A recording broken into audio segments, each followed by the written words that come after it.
I Made It in San Diego is made possible in part by the Downtown San Diego Partnership, a nonprofit membership organization that's working to advance downtown San Diego as the leading economic, cultural, and governmental center of the region through leadership, advocacy, and education.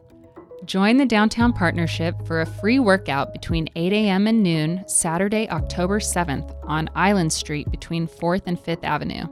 The Downtown San Diego Partnership is bringing your workout to the street, complete with a live DJ, free giveaways, and more. Join the action downtown and enjoy various workouts like yoga and CrossFit throughout the morning. For more information, visit downtownsandiego.org. Yeah, we're standing in first ever Rubio's in California, everywhere actually. Yeah. You gonna grab the Alaskan pollock? Just to get the coating and the fish batter. Our signature. I'm gonna fry it now with a couple pieces of pollock. And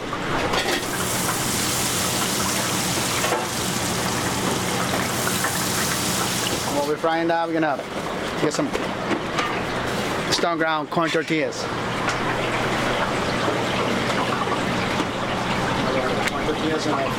From Voice of San Diego, this is I Made It in San Diego, a podcast about the stories behind the region's businesses, the big and the small, and the people who made them what they are. I'm Sarah Libby.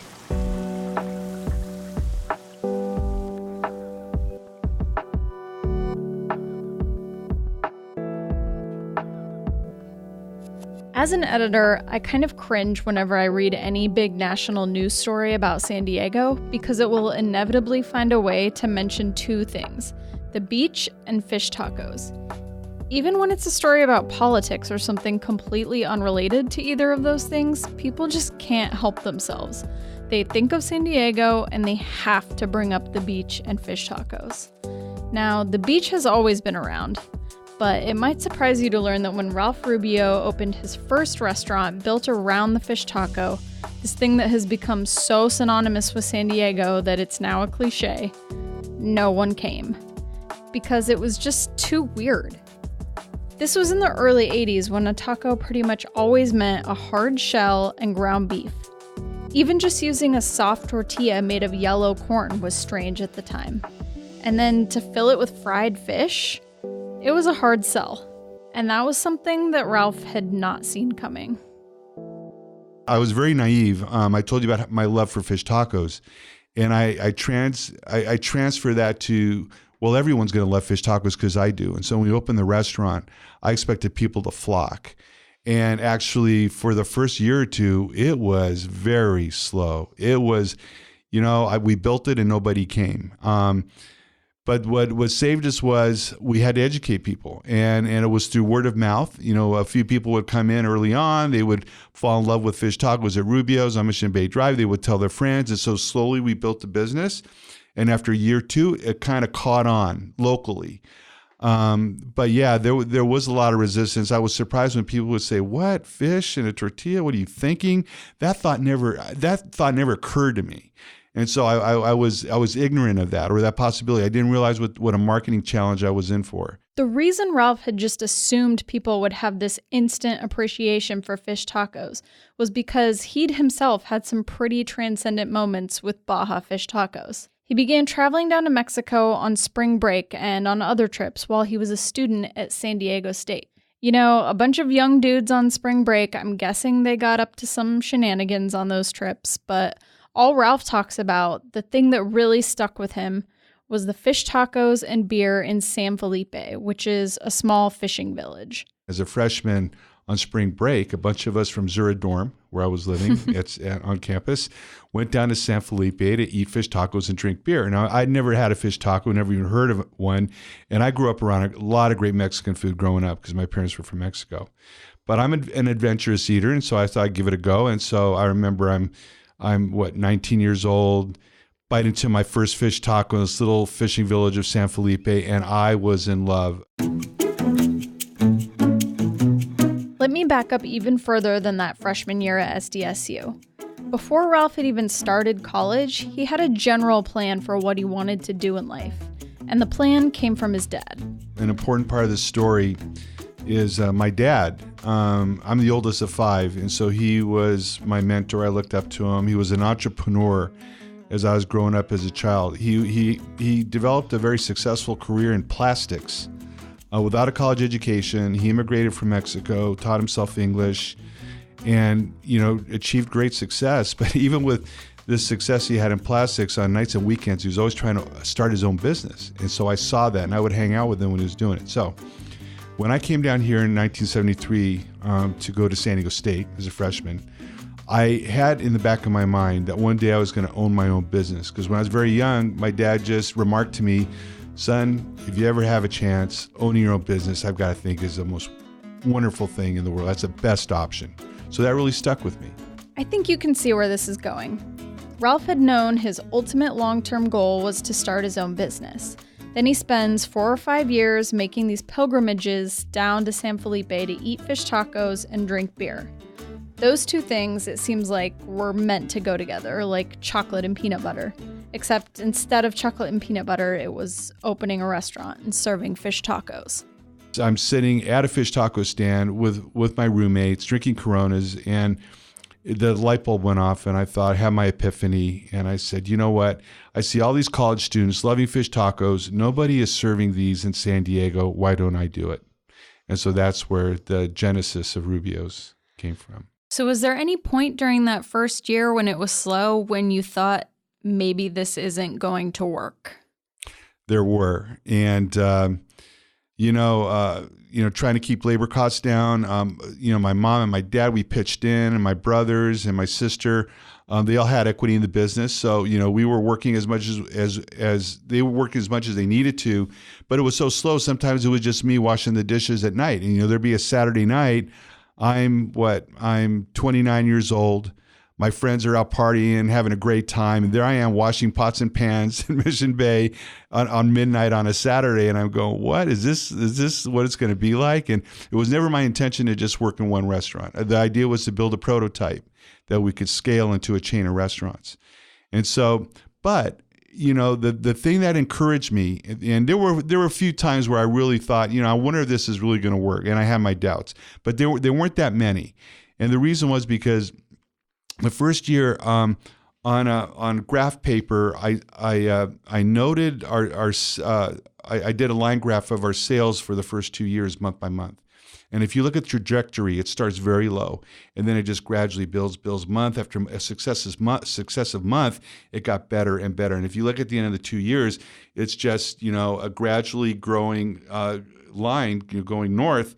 And that encouraged me. And so that kept me and us going, as far as the business was concerned. Did you or anyone at any point get culinary training, or did you all have experience sort of just in the business side?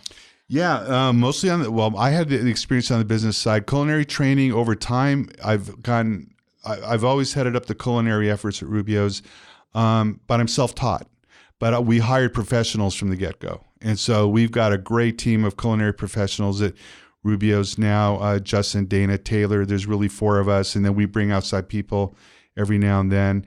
But no, by and large, I've kind of had to learn on the job, and but we've relied on professionals. And my brother Robert was a big help on the food side, from day one. My brothers and my sisters and my father are no longer in the business. They've gone their own way over time. I'm the last Rubio standing, but this was always my thing. I just really had a passion for it, and so I stuck it out. I'm still here. It's raining tacos from out of the sky. Tacos, no need to ask why. Just open your mouth and close your eyes. It's raining tacos. Okay, before we get too far down the road of how the business itself came together, I want to talk about this taco. So I feel like, to me, what is so glorious about the Rubio's fish taco is that there's nothing on it that doesn't need to be there. There are some fish tacos in San Diego. My husband likes the Brigantine. They have, cheese, which I find very controversial. Yes, I understand where you're coming from. Talk to me about, Did you go through a trial and error? I mean, that taco to me is perfect. So it had to have gone through some iterations. Was there avocado on it at one point? How did you get to what the taco is now? That is a great question. There is an art to making a great fish taco. And the original fish taco at Rubio's, which the ones you're talking about, which is my favorite as well, it's really a replica of that original experience that I had. One of the things, looking back on it, I mean, if you break it down, one of the great things about our fish tacos is they're very simple, just as they were down in Mexico. The simplicity of Baja food, I just really appreciate. And so you start with a soft shell corn tortilla, not a hard shell, which was very typical back, in the 70s and 80s. I grew up with that. But the notion of a soft shell corn tortilla with crispy fried fish, and down in Mexico, it's whatever they catch, whatever's fresh. They just fillet it, and then they flour it, dust it in a beer batter that has oregano and mustard and pepper and salt, and very simple beer batter. And then you add a white sauce and a red salsa and some cabbage and a squeeze of lime. Boom, you're done. And so that's exactly what my brother and I, when we got into the kitchen in the first Rubio's, we wanted to replicate that. And so the trial and error was not around the build or the ingredients. It was really around getting the batter recipe right, because I had asked one of the vendors, this guy Carlos, who used to serve me my fish tacos next to Club Miramar, hey, what's in that beer batter? And he told me. And so I wrote it down. Back then, before we had smartphones, I had a little phone directory I carried in my wallet, a little tiny one. And so on the back hardcover, and if you come to my office, I can show it to you because it's still there framed. It says oregano and mustard and, garlic and all these other maybe, 5 or 6 ingredients, but I didn't know the proportions. And so that's what my brother and I played with. And so flour, beer, spices, mix it up, and then you dust it in flour into the batter, into the fryer, and it comes out crispy. And that's what it took. That's what took a while. The corn tortilla also, a lot of times we use a stone ground corn tortilla, which is like a yellow corn. A lot of the tabletop tortillas in America are white corn. And so I wanted something that had more of a roasted corn flavor to it.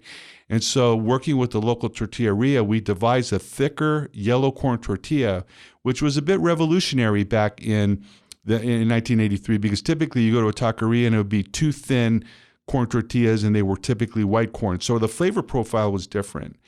And so I wanted more of that toasted lime experience with the tortilla. And so getting the batter right, getting the tortilla right, and then the rest of it was pretty easy. The white sauce, which is our secret sauce, but it's not so secret. I've told it before. It's really mayonnaise and sour cream, at a certain proportion. And then a red salsa that's got jalapenos and oregano and cilantro and onions. I mean, just a very simple, mild red salsa. And then we have a salsa bar at Rubio's, as you know, where you can really amp up the heat and such. So it's really a few ingredients. The key ones to get right are the beer batter and the tortilla.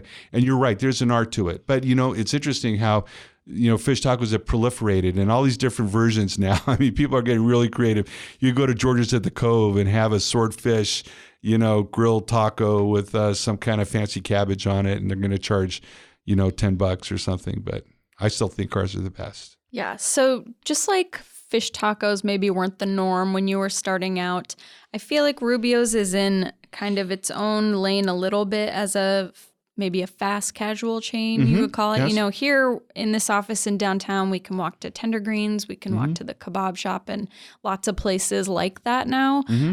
But was it a relatively new idea where it was maybe not like drive-through centric, Right. but it's also not a sit-down restaurant? Yeah, I could make a case that Rubio's was one of the early fast casual brands, because I didn't mention that. Well, I did work for the Harbor House, which was full-service restaurant chain in Seaport Village. I learned so much from them. But I also worked at the Hungry Hunter, steak and seafood, and in Mission Valley. And so what I wanted to do with Rubio's, yes, I wanted to bring that street food experience from Baja, but bring some full-service elements around service and cleanliness and things like that, quality, freshness. So we were counter service, but we weren't true fast food. One of the things that, as a consumer, that used to bother me, sometimes I go to my favorite little burrito place, but they just wouldn't pay attention to wiping down those tables out in the patio. And so I just thought there's a better way. You can do this really fun, cool taco stand experience, but do it at a more upscale level. And so that's been a big part of our success. So not just the food itself, but the overall experience. We wanted to elevate that. By now you've heard Ralph mention practically his whole family. His dad not only planted the seed in his brain that he should become a business owner, but he provided that initial investment to buy the first restaurant. His brother was instrumental in developing the original fish taco, which put Rubio's on the map. His mom and other family members worked alongside him. In many ways, it might sound like Ralph was living the dream, but if you've ever actually worked in a family business, you know things can get complicated. So you've mentioned your dad many times and how he was really a partner with you through a lot of this, especially at the beginning. Now, my dad owned a restaurant my whole life. I grew up at the cash register and things like that. And while I cherish that experience so much, I also remember, I don't ever remember fighting with my dad about homework or chores or anything like that. I remember having fights about the business and I can't believe you let her do this and you should be prepping the food this way and things like that. So have there been tensions with running a business within the family? My dad will tell you the same thing. We became partners. I was really looking forward to it. And then to your point, once you get into the business together, and we're both pretty much A-type personalities. And but my dad came out of he's a self-made engineer. He came out of manufacturing, and so he kind of had a different approach to the business based on his background than I did. And we're different personalities. And so there were butting of heads. There were conflicts. We worked through most of those things, and then when we went public, he had the opportunity, to liquidate shares and go off and start other businesses. He was a serial entrepreneur. So he did his Rubio's thing and moved on. But to your point, there were challenges. I really enjoyed those times working with my brothers and my sister. By and large, we all got along great, and we spent a lot of time together, and I'm still very close to them. But they're in a family business, there are challenges. And so I always advise people, if you're going to get into a family business, beware, because oftentimes it can be a big challenge. Now, I've seen it where it's worked beautifully, where say a parent and a child can get along as equal partners effectively. But I'd probably say it's the exception and not the rule. When we come back, more Rubios keep opening, and eventually the chain goes public.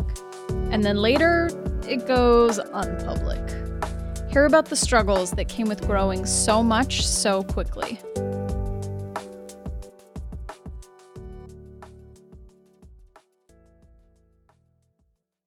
This podcast is sponsored in part by a proud supporter of Monarch Schools and Make-A-Wish San Diego. Monarch School educates students impacted by homelessness and helps them develop hope for a future with the necessary skills and experience for personal success. Make-A-Wish San Diego grants wishes to children with life-threatening medical conditions to enrich the human experience with hope, strength, and joy. To learn more about how you can get involved, please visit monarchschools.org and sandiego.wish.org.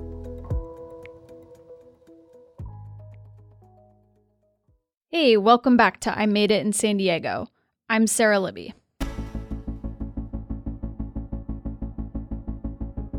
Some restaurants expand to multiple locations or become chains somewhat organically or unexpectedly. After they find success with a single location, they're enticed to branch out. But Ralph had always known from the beginning that he wanted to create a restaurant that could be scaled out to include multiple locations. Still, that didn't mean that growth was easy. So let's talk about going public. How sales start to climb. You're on Mission Bay Drive. Walk me through what happened, how we got from that location to what they have now. So we grew to about 12 restaurants out of using some debt and cash flow. So when we built a new restaurant, we would borrow maybe $100,000, $120,000 from Union Bank, and we had a loan on each restaurant. And then we would fund the rest of the capital cost out of cash flow. And that worked fine till, say 12 restaurants, and then my dad and I were personally guaranteeing everything. And that got a little dicey because, you're kind of really putting yourself out personally at that point. And so, long story short, we raised venture capital. We did three rounds of private equity starting in 1995. And we raised $9.5 million to grow Rubio's to about 60 restaurants. And then at that point, our venture capital partners, they needed an exit, some liquidity. And so that's when we did the IPO in May of 1999. And we raised $23 million to grow Rubio's from 60-some restaurants to almost 200 restaurants. And so, yeah, I was learning all along. This was all new for me. It was an exciting time. Going public, looking back on it, there were things I didn't anticipate. For instance, with all the capital, and now you're public, you're expected to grow. Ralph says he felt the pressure to grow revenues and to do it consistently each quarter right away. And that pressure led to some stumbles. Just like Ralph hadn't really anticipated in those very early days the challenges of marketing a fish taco to a population that had never heard of a fish taco, he said going public caused the company to make real estate moves that brought similar marketing challenges. They were expanding into the wrong areas, and once again, they weren't sure how to market themselves to their new neighbors. About 8 years after the company went public, it started exploring options and looking for someone to buy the company. They turned down at least one sale offer, but in 2010, they accepted an offer from a private investment firm based in Connecticut called Mill Road Capital. Mill Road bought Rubio's for $91 million.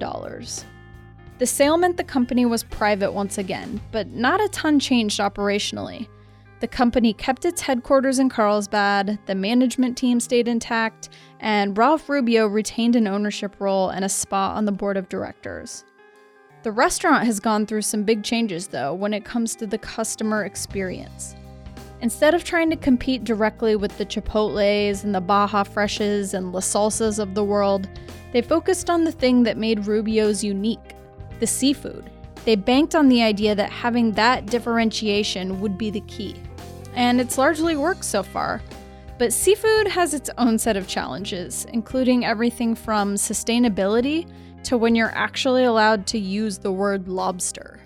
And so it's been good for the company because we've been able to reposition Rubio's. I don't know if you've seen the new restaurants. We've repositioned the brand to Rubio's Coastal Grill, less about a fresh Mexican grill and that Baja experience we've been talking about. And it's something that's more modern, more around grilled seafood, grilled shrimp, grilled mahi-mahi and coho salmon, salads and bowls. And so we've really extensively made some really great changes to the menu, the beverage offering. We still offer beer and wine, so we have beer and sangria. Craft beers now are part of the menu. And so we've made some really influential and successful changes with the guest experience around the menu and the decor, and it's allowed us to grow again. Now we're opening new restaurants where we hadn't been opening new restaurants for a while. So it's been a roller coaster ride, to be honest with you, Sarah. From the beginning, 34 years.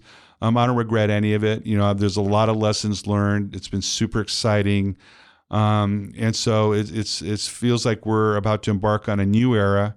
Like I said, we have around 206 restaurants, but we think we can double in size over time. From the lessons we learned, not growing too quickly is important. Conservative, thoughtful growth is what's important. And so, I look forward to the future. It's exciting times again. So tell me about, we called it Lobster Gate, which is a great gate of all of them.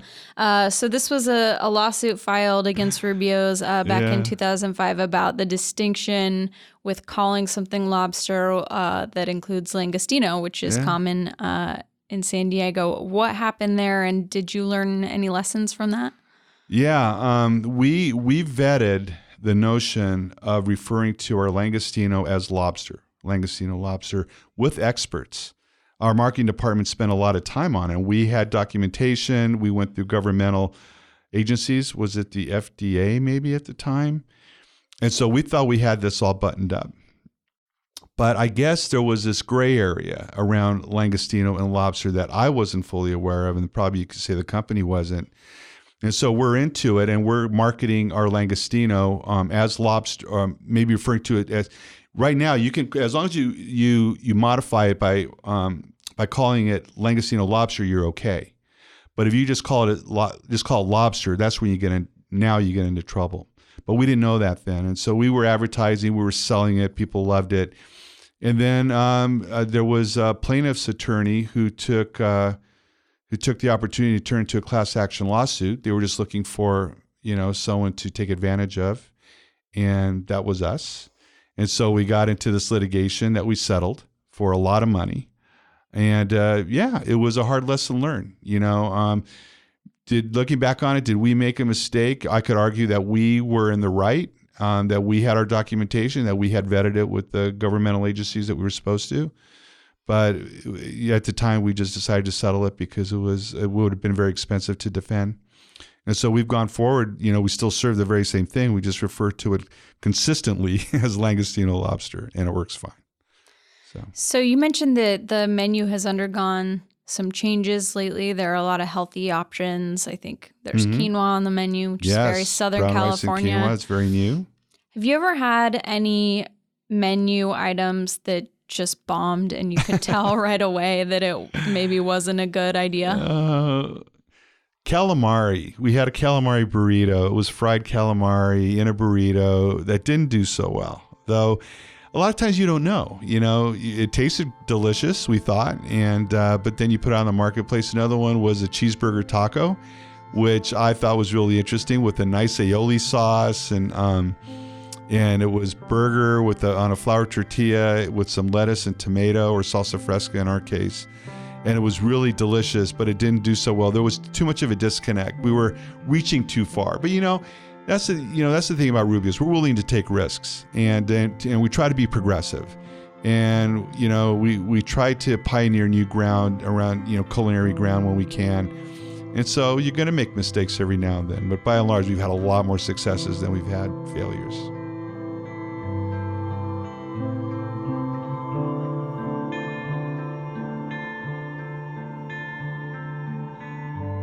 So with the healthy options, was that strictly a business decision, or was there ever discussions about we should be, somebody who's offering healthier fare, and was it more about health and lifestyle? It was a business decision.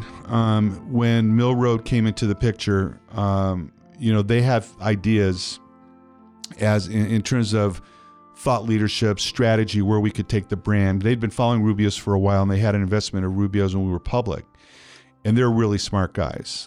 Tom Lynch, who's our chairman and the key principal at Mill Road, very bright guy, all of them there at Mill Road. And so we got in a room together for a couple of weeks, and we tried to, map out a strategy. And we thought that, we had this, our orientation in seafood, our credibility in seafood, we could build on that. But really move closer to more towards healthier fare, better for you fare, because that's what the marketplace was demanding. And so we added coho salmon, where we only had grilled mahi-mahi before. So more offerings around grilled seafood. We really revamped our grilled shrimp offering we've probably tripled our shrimp sales in the last 5 or 6 years. And so people, we felt, and rightly so, that people were looking for delicious grilled seafood options. And it's hard to get delicious grilled seafood in a fast casual setting anywhere in the United States. That was our market opportunity. And so that's what we went after. And so once we knew what the objective was, then we got into the kitchen and we started making all these new offerings. And then salads, we revamped our salad line entirely. A new salad was a chipotle orange salad with shrimp that is still with mandarin oranges and Fresno chilies, and it's with spring mix. It's delicious. And now you can get any grilled protein, chicken, steak, seafood on any bowl, any salad. And so there's a lot of variety. That customization play comes into play there. And so, yeah, it was by design. It was deliberate. We talked it out. We thought it out before we went down that road. And that was the strategy that we undertook, and we're still going down that path today. With seafood being at the heart of Rubio's, has this like increased awareness about sustainability with seafood impacted you at all? Well, we always followed that practice of offering sustainable seafood, right? It only makes good business sense, because if you don't have the supply in the ocean, then you can't serve your guests. And so we're even more into it now. We offer sustainable seafood wherever possible. Our shrimp is farm raised, but our pollock is wild caught, along with our ono, our mahi-mahi, or our Alaska salmon. And so there's a blend of wild and farm seafood that we bring into the Rubio's equation. And so you just have to get the balance right. And so, yeah, sustainability, I think one of the great things that I see going on in the marketplace, the awareness around sustainability and the ingredients, cleaner ingredients. We've done a big job getting rid of artificial flavors and colors and preservatives in our food, like a lot of chains have, because consumers are demanding it. And so I think that business, including restaurants, are much more responsible in terms of how they operate and what they offer. And there's a lot more transparency. And I think that is just a great thing. And so not just as a consumer, but as a business owner. And so I just love where we're headed. I've got a millennial, my daughter Danielle, she's 25 years old. She studied environmental policy in school. And her career path has taken her into that industry now as a professional. And so she was teaching her dad a lot of things along the way in terms of, Dad, you should be thinking about this or that and be more conscientious. And so I just see this level of awareness everywhere, and it's just going to make the world a better place. I know it sounds a little much, but it's true. It's true. We're all better off for it.